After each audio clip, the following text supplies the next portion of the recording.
कांग्रेस के लोग राजस्थान में भी 20-20 एमएलए लेकर उनके नेता हरियाणा आ गए सरकार बनाने के लिए बीजेपी के साथ मिलके, तो उनके लोग भी अगर बन जाते तो उनकी पार्टियां भी स्वीकार कर लेते, उनके लोग भी स्वीकार कर लेते।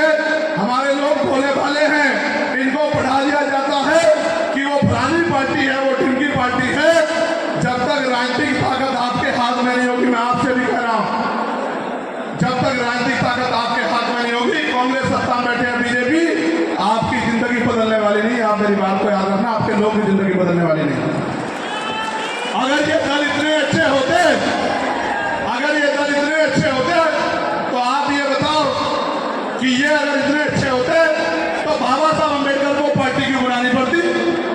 अगर ये दल इतने अच्छे होते, आपकी मांगों के लिए लड़ रहे होते, आपकी समस्याओं के लिए लड़ रहे होते, तो बाबा साहब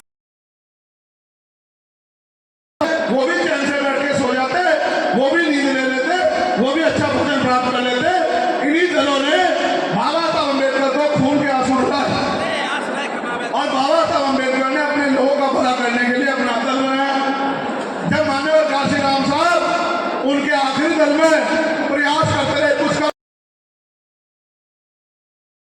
भी निराश होकर अपना दल बना। और आज जो हम लोगों ने किया, ये हमने बाबा साहब अम्बेडकर से, माननीय काशीराम साहब से सीख के किया कि जब हम अपने पुराने दल को कहते रहे उनको खुद तो लड़ना नहीं है, वो भाजपा कांग्रेस से लड़ने की बजाय हमारे लोगों पे हमलावर होते रहे, तो फिर हमने भी अपना दल बनाया और हमने 4 साल में अपना बल भी देश की जनता को दिखाने का काम किया है। ये बात, इस बात का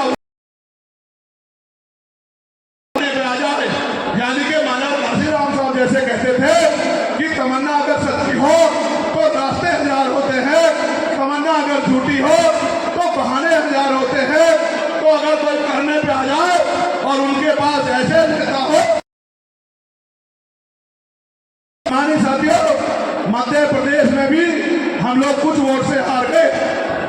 सम्मानित साथियों, राजस्थान में तो 3-3 सीटें हम लोग कुछ ही वोट से हार गए और कई सीटों पे हम लोग तीसरे नंबर पे रहे। अगर आप लोग मेहनत करने लग जाओ तो वो दिन दूर नहीं कि राजस्थान हो या मध्य प्रदेश, सरकारें आपकी ताकत से, वरना सरकारें नहीं चलेंगी। अब हरियाणा की बारी है मेरे लोगों, इस पे मंच पे बैठे लोगों से कहना चाहता हूं, हरियाणा की बारी आ गई है, जम्मू की बारी आ गई है। आप भी मैदान का काम करो, वहां की सरकार में आपकी भागीदारी होनी चाहिए। आपकी भागीदारी नहीं होगी तो आपके लिए कोई पॉलिसी नहीं। रुपए की मजदूरी से आपके लोग कभी पैसे वाले नहीं होंगे, इज्जत की जिंदगी प्राप्त नहीं कर पाएंगे। इसलिए मैं आपसे कह रहा हूं कि राजकाज लाओ। कई ऐसी मांगे हैं जिनको अभी और रखना है, लेकिन मैं आपसे जो पहले कह रहा हूं, आज आपके पास नहीं होगा तो आपकी सुनवाई कैसे होगी बताओ? थाने कचहरी में आपकी बात कौन सुनेगा? आज हमने राजकाज लाया तो बिजनौर में सारे अधिकारी हमारे लोगों की बात सुनते हैं, उनकी समस्याओं को हल करते हैं। लेकिन जहां हमारा राजकाज नहीं है, वहां तो हमारे लोग थाने कचहरियों में जाते हैं, दफ्तर में बैठे अधिकारी सुनते भी नहीं है। जम्मू में हमें राजकाज में हिस्सेदारी लानी है, उसके तुरंत बाद महाराष्ट्र और झारखंड और सफलता हासिल करनी है। इसके लिए भी हमें कमर कस लेनी चाहिए और कोई रास्ता इस देश में इज्जत की जिंदगी का नहीं है। अगर इज्जत की जिंदगी चाहिए तो राजकाज हासिल करो। इसके चक्कर में पड़े रहे कि कभी इनको हराने के लिए इनको वोट दे दो, कभी इनको हराने के लिए इनको वोट दे दो, तो आपको फिर झूठे ही मिलेंगे।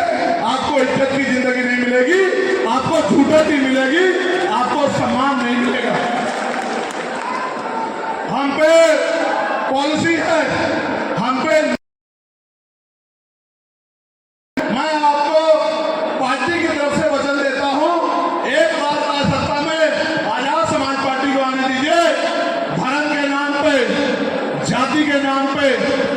हिंसा की जा रही है। अगर ये लोग प्रदेश छोड़ के ना चले जाए तो मेरा नाम चंद्रशेखर आजाद नहीं, साथ साथ हो गया।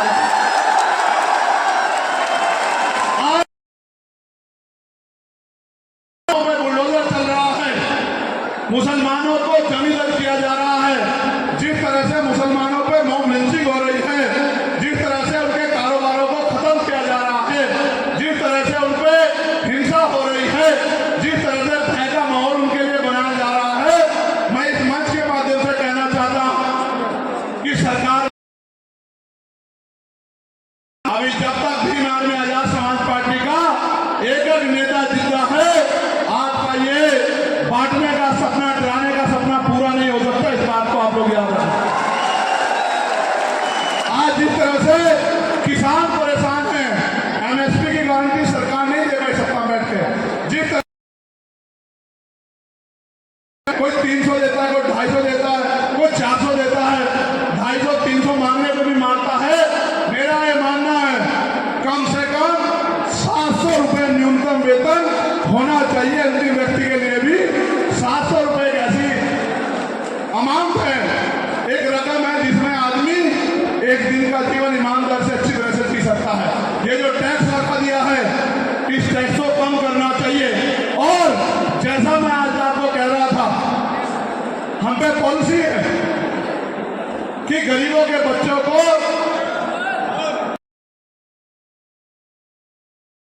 हम लोग प्राइवेट स्कूल से बढ़िया शिक्षा दिला सकते हैं। जब हम ये कानून बना देंगे कि चाहे